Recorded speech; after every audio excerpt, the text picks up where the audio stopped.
And the Eagles are returning 10 of 11 starters on offense. The only position they got to replace is the right guard.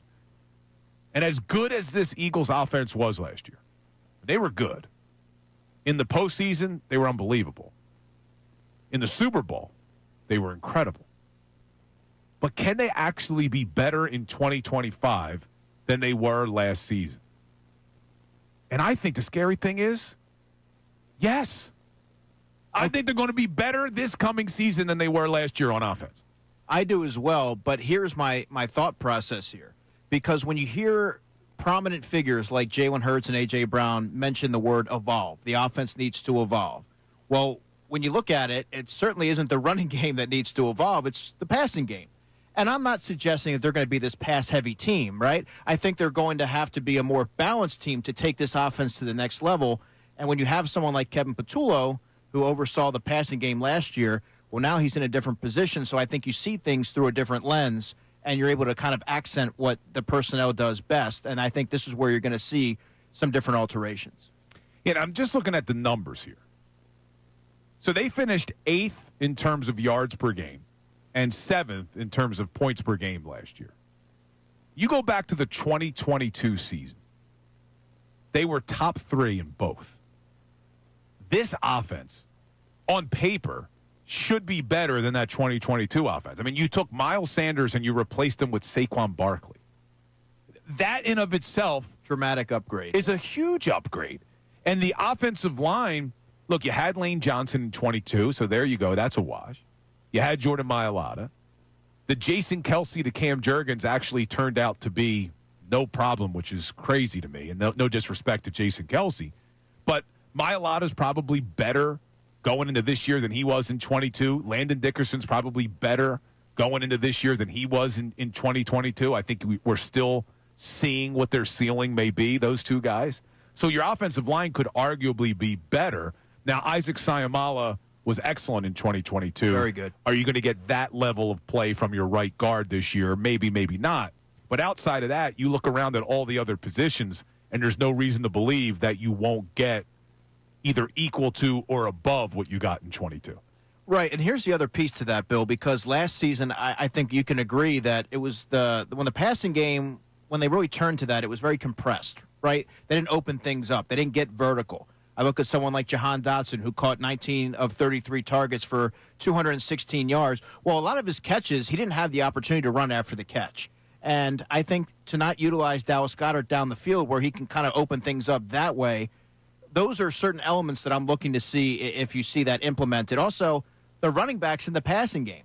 For the past 2 summers, we've seen DeAndre Swift really catch the ball a lot during training camp, and we've also seen last summer Saquon Barkley be heavily involved in the passing game. So this year, with someone like a Will Shipley and a Saquon Barkley, I want to see if that becomes more of a prominent fixture within the offense.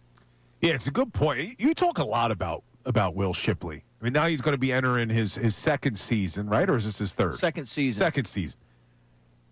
I mean, he showed some of what he had when he had opportunities when they were basically resting starters. Mm-hmm. But, I mean, if you're looking at it now, because I don't think anyone expects them to be 32nd in pass attempts this year like they were last year. Like you mentioned, a little bit more balance. But if they're going to throw the ball a little bit more, and they're not going to run the ball as much as they did last season, I mean, how many opportunities are you actually seeing for Will Shipley? Well, when you look at Saquon Barkley and the conversation about how are you going to divvy up his reps so that he's preserved for the stretch run, well, I mean, I think you have to look at implementing some of the running backs and getting them some more touches, maybe more so than Kenny Gainwell last year. And why I'm so high on Will Shipley is because he's explosive, because he has dynamic qualities. He catches the football. He's the most natural pass catcher on the team, and he gives you a different dimension. So when Saquon Barkley needs a blow, I think Will Shipley is that change-up option that forces defenses to play the Eagles a little bit differently, and he does have some home run hitting ability. So that's sort of a different wrinkle that you can expect to see this year. At least that's how I'm viewing it right now. So we'll see how all that plays out with the running backs. I also, you and I both are high on Jalen. And Jalen Hurts, Super Bowl MVP, phenomenal playoff run. But I also felt like Jalen, and a lot of it was by design, I don't know if you necessarily saw the most out of Jalen in the passing game. You know, with him only averaging, as a team, they averaged 188 yards passing. But I go back to that 2022 season and look at that. When you were talking about a top 10 passing offense that did it still being 23rd in passing attempts because they were top 5 in net yards per attempt.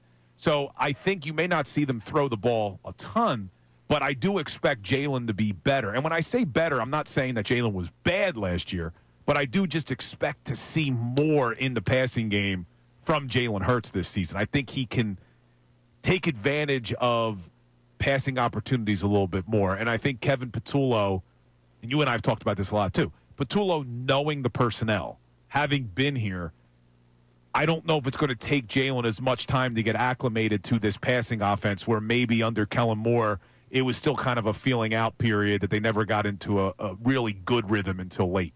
Yeah, they maximized their opportunities in 2022, and you kind of just made a point that kind of leads me into my next point. I guess you can kind of chalk up some of the choppiness, if you will, for the offense, really in the passing game early last season, to Kellen Moore coming in from the outside, having to learn his personnel, having to learn his quarterback, how to tailor the offense around his most prominent skill sets. And sometimes that takes a little time. And by that point, they had already become a run-centric team, so you never quite got to see Jalen Hurts in that offense in a rhythm. Whereas this year, Kevin Patullo has worked with Jalen Hurts since 2021. He knows him very well. He knows the personnel very well, so he knows how to accent what they all are proficient at. And so that's why I think that you're not going to see them sort of stagger out of the gates, kind of like they did last year, even though the schedule to start is pretty, I guess it's kind of daunting. Yeah, it's not the easiest of schedules this year. I'm not expecting the team to have these crazy long winning streaks like we've seen in previous years. Like we've really been spoiled as a fan base. When you go back to 2022, they start that season, I think it was 7-1, if I'm not mistaken, before they lose to. I think they were 8-1. 8-1, and then they lose to Washington at home. Yeah. And they really didn't face any adversity in that season until Hurts gets hurt at the end of the year. When they 13 wins or something at some point, and then he gets hurt in Chicago, and he has to come back to just secure that number 1 seed. And then even in 2023, they come out to a 10-1 start. And then last year, we talk about it a lot, they win 16 of 17 games. When I look at this schedule, I'm not seeing that type of season again where you're winning all these games in a row. I mean, we've really have been spoiled. I know the 2023 collapse was tough to watch. But outside of that, outside of that 6 of 7, it's been pretty easy to watch this Eagles team the last 3 years. I mean, they win a ton. Yeah, and this is where you have to tip your cap to Howie Roseman for, sort of constructing a team that's built to last. Nick Sirianni for navigating the ship around some turbulent waters in 2023. And he has a collective buy-in. And then lastly, Jalen Hurts and piloting that offense. And I think there's another level that he can reach. But Eagles fans should feel really, really good about this team because they are built for sustained success. And, I mean, with that contingent right there, they're going to be for a while.